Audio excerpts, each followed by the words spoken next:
Homeopathy medicine বিডির পক্ষ থেকে সকলকে জানাই স্বাগতম। চলে এলাম আপনাদের মাঝে মাথা ব্যথা সমস্যায় হোমিওপ্যাথি মেডিসিন নিয়ে আলোচনা করার জন্য। দেখুন, হোমিওপ্যাথি চিকিৎসা মূলত রোগীর লক্ষণ ভিত্তিক চিকিৎসা, আর তাই লক্ষণ অনুযায়ী সঠিক ঔষধ নির্বাচন করা গেলে রোগ নিরাময় সম্ভব। তো চলুন মিলিয়ে নেওয়া যাক মাথা ব্যথার লক্ষণে কোন ওষুধটি আপনি সেবন করবেন।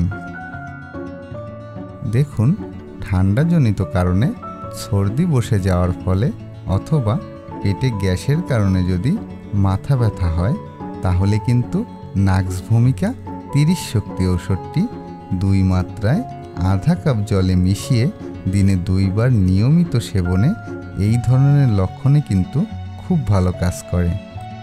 যদি কোনো ব্যক্তি রোদে বের হলে মাথা ব্যথা হয়, ব্যথা কিন্তু সকাল থেকে শুরু হয়ে সন্ধ্যা পর্যন্ত স্থায়ী হতে দেখা যায়। বেশিরভাগ ক্ষেত্রে কপালের অর্ধেকটা ব্যথা লক্ষ্য করা যায়।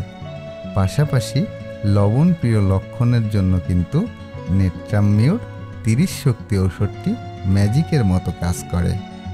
অনেকের ক্ষেত্রে ঠান্ডা লাগার ফলে মাথা যন্ত্রণার পাশাপাশি প্রচণ্ড অস্থিরতা লক্ষ্য করা যায়। এই সকল লক্ষণের ক্ষেত্রে কিন্তু একোনাইট ন্যাপ 30 শক্তি ঔষধটি 2 মাত্রায় দিনে 3 বার নিয়মিত সেবনে কিন্তু এই ধরনের মাথা ব্যথা থেকে মুক্তি পাওয়া যায়। অনেকের আবার ক্ষুধা লাগলে মাথা ব্যথা হয়। ক্ষুধা নিবারণের পর মাথা ব্যথা কিন্তু আপনা আপনি কমে যায়। এই ধরনের লক্ষণে কিন্তু ক্যাকটাস 30 শক্তি ঔষধটি অনেক কার্যকরী ঔষধ। কারো কারো ক্ষেত্রে নিয়মিত রাত জাগরণের ফলে কিন্তু মাথা যন্ত্রণা হয়ে থাকে। সেক্ষেত্রে যদি আপনি কোকুলাস ইন্ডিকা 30 শক্তি ঔষধটি 2 মাত্রায় দিনে 3 বার নিয়মিত সেবন করতে পারেন, তাহলে কিন্তু এই ধরনের মাথা ব্যথা স্থায়ীভাবে নিরাময় সম্ভব। যে কোনো ধরনের মাথা ব্যথা যদি গরমে উপশম এবং ঠান্ডা লাগিলে বৃদ্ধি পায়, সেই সকল লক্ষণের ক্ষেত্রে কিন্তু ম্যাকফস 12x ঔষধটি 3 বড়ি করে উষ্ণ গরম জলে দিনে 3 বার নিয়মিত সেবনে এই সকল লক্ষণের জন্য কিন্তু অনেক ভালো কাজ করে।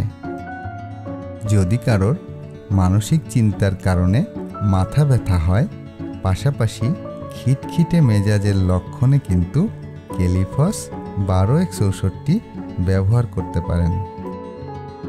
এছাড়াও যদি কারো বহু বছরের পুরাতন বা ক্রনিক মাথা ব্যথার লক্ষণ থাকে, তাহলে চাইলে যোগাযোগ করতে পারেন। আশা করি আপনার জন্য সঠিক ঔষধটি নির্বাচন করে দিতে পারব এবং খুব দ্রুতই আপনি আরোগ্য হতে পারবেন। আজ তাহলে এ পর্যন্তই। কথা হবে পরের ভিডিওতে। আলোচনা হবে নতুন কোনো রোগ এবং তার হোমিওপ্যাথি মেডিসিন সম্পর্কে। আজকের আলোচনা নিয়ে কারো প্রশ্ন থাকলে কমেন্টে জানাতে পারেন। আর নতুন দর্শকদের উদ্দেশ্যে বলতে চাই, অবশ্যই চ্যানেলটিকে সাবস্ক্রাইব করতে ভুলবেন না। ধন্যবাদ।